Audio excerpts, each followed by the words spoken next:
Cela fait 2 ans que Vital Kamerhe n'avait plus franchi la barrière de la Cité de l'Union africaine.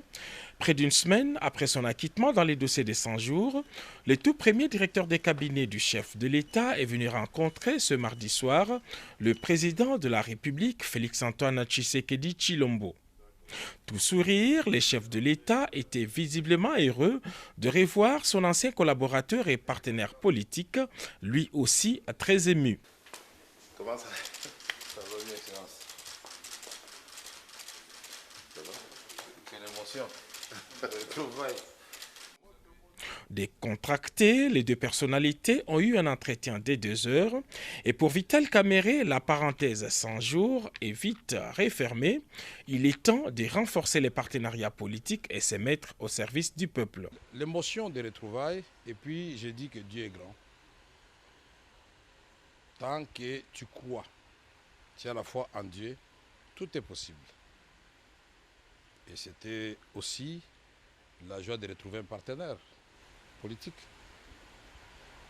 Ce sont là les premiers mots. Quelle que soit l'épreuve qu'on endure, cette épreuve doit être en dessous de ce qu'on est déterminé à donner à la nation, à la patrie, à la communauté. C'est en cela que nous allons gagner. Si chacun de nous, et il y a rares qui n'ont pas connu d'épreuves dans leur vie, ils doivent minimiser ces épreuves-là et dire ce que j'ai à donner à la patrie est bien au-dessus des preuves endurées. Pour moi, j'ai appris beaucoup de choses en prison. La patience, la résilience. J'ai appris comment renforcer la foi en Dieu. Les Congolais veulent entendre Vital Kamerhe s'exprimer sur ce qui se passe à l'Est, votre fief naturel. Donc, ce qui se passe à l'Est, nous laisse tous sans voix.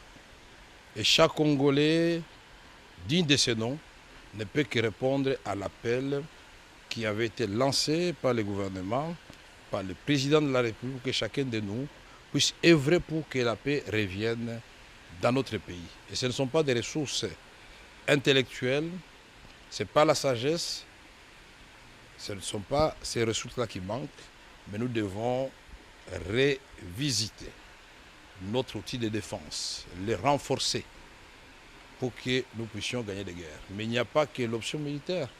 Il y a l'option diplomatique, il y a des côtés humanitaires. Pendant que nous parlons, il y a les gens qui sont en train de dormir à la belle étoile.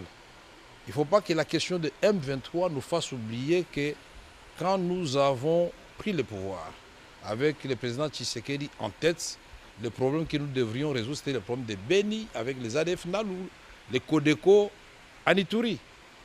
Est-ce que le M23 n'est pas une diversion pour nous faire perdre ces challenges que nous avions déjà presque gagnés? Et c'est dit, pour nous, nous devons mettre cela dans un cadre d'un plan bien étudié, à implanter dans le temps et dans l'espace. Il faut qu'il y ait des délais. Certains vous voient Premier ministre, d'autres vous voient à d'autres fonctions. Vous voyez où dans les prochaines semaines pour faire ce que vous dites aujourd'hui être en mesure de faire?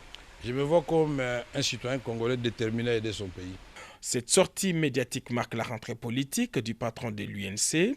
Dans les prochains jours, VK se lance déjà dans la bataille pour la conservation et la consolidation du pouvoir sous la bannière de l'Union sacrée de la nation.